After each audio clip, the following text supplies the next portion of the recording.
Hello everyone, and thanks for joining the Chirla update. Today is February 12th and we are very excited to come to you via this short video and tell you that although we were very disappointed with President Obama's lack of leadership on the issue of immigration reform during his State of the Union address, we are very, very much committed to making sure that the issue does not disappear.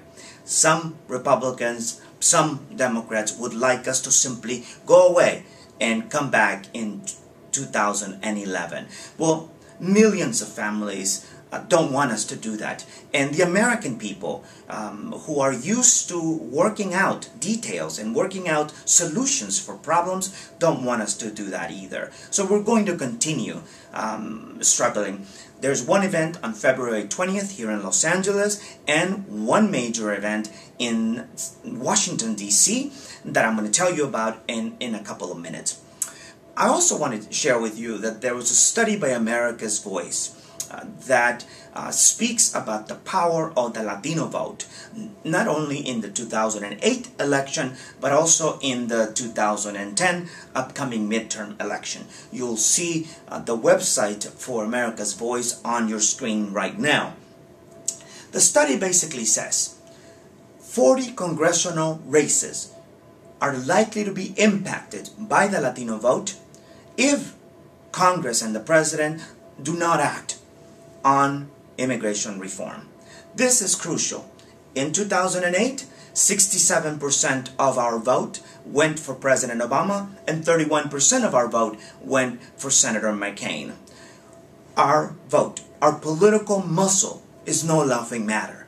We need to exercise our ability to create changes from the ballot box. And legislators need to be reminded that our vote cannot be taken for granted, that the immigrant vote cannot be taken for granted. Today, also, we're announcing that on February 20th, we will be holding a town hall in the city of Santa Monica. 3 of our congressional delegation leaders, Senator Boxer, Congressman Becerra, and Congressman Waxman, have been invited to answer questions, to engage with the Los Angeles community on the issue of immigration reform. If you are in town, we hope that you'll join us to make this event even more interesting. We're also planning on inviting members of the police, local elected officials, and of course members from the clergy, labor, business, and members of the community.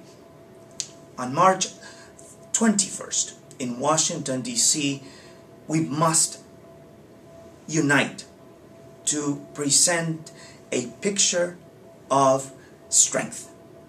We want 100,000 people to come to Washington, D.C. and tell Congress that the year for immigration reform is 2010. We cannot allow for any legislator to run to the Hill and expect our vote in November 2nd, 2010. If they must run, they better run to Capitol Hill and get to work on the people's business. We certainly hope that you'll join us on March 21st. On February 17 here in Los Angeles, the screening of the wonderful and powerful film 800 Mile Wall by John Carlos Frey. This film talks about the nonsensical approach by the Bush administration to deal with illegal immigration by building a wall on our southern border with Mexico. Money is going to the building of the wall, and I recall one president who said, "Mr. Gorbachev, tear down this wall."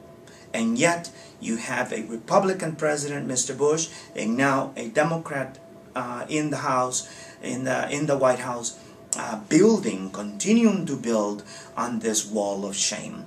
I hope you see this film, and I hope you join us on the 17th. And lastly, remittances. They have a boomerang effect, no matter what anybody tells you. When we send money to our loved ones and our countries of origin, that money usually gets spent on products made here in the U.S. So the money comes back to American companies, which is then used to hire American workers. Don't let anyone tell you that our money is not being spent in the United States, because Latinos are one of the fastest and one of the largest consumer base in the whole nation. Thanks again for watching, and we look forward to seeing you next week.